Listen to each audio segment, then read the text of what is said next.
एक समय की बात है। एक गांव में बहुत बड़ा पुराना बड़ा सा घर था। पूरे गांव में वह घर भूतिया खंडहर के नाम से जाना जाता था। कोई भी गांव वाला उसके आगे से निकलने में बहुत डरता था। आधी रात होते ही उस घर से डरावनी डरावनी आवाजें आने लगती थी। एक दिन रमेश नाम का लड़का शहर से अपने भाई के घर गांव आता है। रमेश वहां से गुजर रहा होता है। अरे रमेश, कहाँ जा रहा है? जरा बात तो सुन। मैं इतने बड़े घर में अकेली रहती हूँ। तुम आ जाओ, हम मिलकर रहेंगे। बहुत मजा आएगा। अरे नहीं, ये तो चुड़ैल है। ये यहाँ कैसे आ गई? भागो रे भागो! हाय मम्मी, बचा लो! अरे रुक, जाता कहाँ है? मैं बहुत दिन से भूखी हूँ। अरे मर गया! अरे मर गया! बचाओ, कोई तो बचाओ! फिर वो जल्दी जल्दी अपने भाई के घर की ओर भाग जाता है। अरे भाई, दरवाजा खोलो! महेश भाई, दरवाजा खोलो जल्दी! अरे भाई, कौन है इतनी रात को जो दरवाजा पीट रहा है? जाओ, कविता जरूर तुम्हारा भाई होगा, वो ही बेस में आ जाता है। अजी, क्या कहा आपने मेरे भाई के बारे में? जरा अपनी आंखों का इलाज करवाओ। ये मेरा नहीं, आपके भाई साहब पधारे हैं। बड़े आए।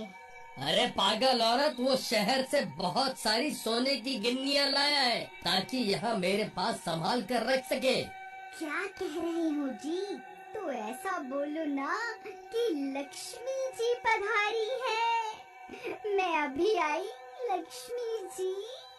फिर वो दरवाजा खोलती है तो रमेश डरा हुआ खड़ा होता है। अरे भैया, आपका गांव तो बहुत डरावना है। यहाँ आते ही ऐसा स्वागत होता है क्या? हाय! पर हुआ क्या? इतने घबराए हुए क्यों हो? क्या बताऊं भैया, यहाँ भूतों का वास है क्या? मैं तो घर की ओर ही आ रहा था, लेकिन जिस रास्ते से आ रहा था वहाँ पर एक बड़ा सा घर था, और जैसे ही मैं उसके आगे से निकलने लगा वहाँ मुझे चुड़ैल दिखाई दी। वो मुझे बुलाने लगी। क्या कह रहे हो भाई? तुम्हें वहाँ से नहीं आना चाहिए था। वहाँ से जो भी निकलता है वो गायब हो जाता है। नहीं नहीं भैया, मैं वहाँ रुका ही नहीं। जैसे ही चुड़ैल दिखी मैं तो वहाँ से 9-2-11 हो लिया। अब सब ठीक है, तुम घबराओ नहीं। हम कल ही जाकर इन गिन्नियों को किसी सुरक्षित जगह पर दबा देंगे। फिर अगले दिन सुबह होने पर चलिए अब इन सारी सोने की गिन्नियों को सही जगह ठिकाना लगा दें, जहाँ ये सुरक्षित रहें। फिर दोनों भाई उन सारी गिन्नियों को लेकर घर से निकल जाते हैं। देखो भाई, रास्ते में वही खंडहर आएगा। तुम डरना मत और चौकन्ने रहना। जहाँ हमें जाना है वो रास्ता वहीं से होकर आता है और कोई दूसरा रास्ता नहीं है। नहीं भैया, मैं नहीं जाऊंगा। भाई, कुछ नहीं होगा। अगर ऐसा कुछ हुआ भी तो मैं हूँ ना, तुझे कुछ नहीं होने दूंगा। फिर इतना बोलकर दोनों भाई निकल जाते हैं, और जब वह खंडहर आता है तो दोनों बहुत डर जाते हैं। वहाँ बहुत अजीब अजीब सी आवाजें आने लगती हैं। भैया, मुझे तो डर लग रहा है। कौन हो तुम दोनों? अब तुम दोनों नहीं बचोगे। हा हा हा हा हा हा हा। भैया, अब हम क्या करेंगे? ये चुड़ैल तो हमारे सामने ही खड़ी है। तुम डरो मत, मैं तुम्हें कुछ नहीं होने दूंगा। तुम मेरे पीछे आ जाओ।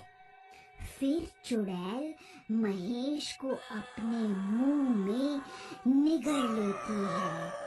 भैया नहीं, भागो यहाँ से, नहीं तो ये चुड़ैल मुझे भी खा जाएगी। मुझे किसी की मदद लेकर आना होगा। फिर वो भागकर वापस गांव जाता है। भाभी, भाभी, दरवाजा खोलिए, दरवाजा खोलिए भाभी। अरे रमेश, तुम वापस भी आ गए? तुम्हारे भैया कहाँ हैं? नहीं भाभी, बहुत बड़ी गड़बड़ हो गई। वो खंडहर वाली चुड़ैल भैया को साबुत ही निगल गई। क्या ये तुम क्या कह रहे हो? नहीं, ऐसा नहीं हो सकता। भाभी, मैं सच कह रहा हूँ, मेरे सामने ही वो चुड़ैल भैया को निगल गई। मैं किसी तरह भाग आया ताकि मदद लेकर आ सकूं। फिर कविता घर के अंदर जाती है और सोचने लगती है कि अब क्या करें। इतने में रमेश कुछ गांव वालों को भी इकट्ठा कर लेता है। फिर कविता, रमेश और सब गांव वाले उसी खंडहर के पास जाते हैं।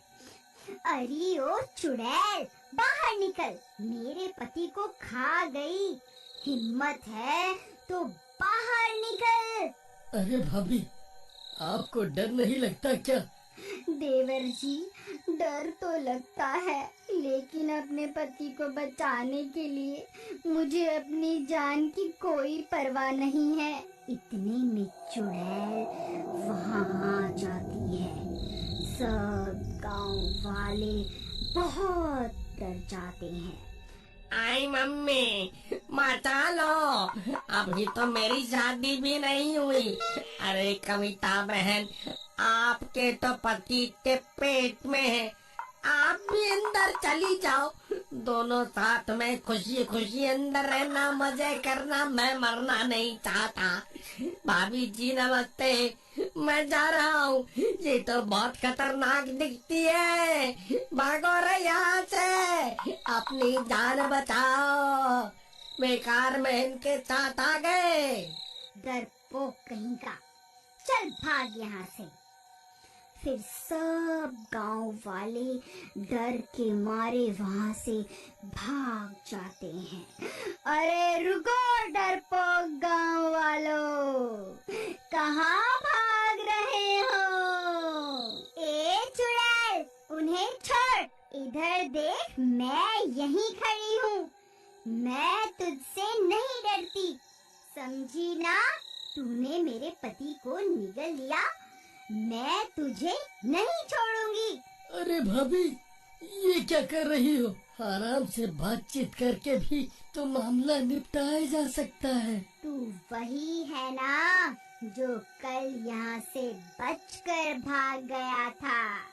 उसे छोड़, पहले मुझे खा के तो दिखा जरा। देवर जी, आप दूर हट जाइए।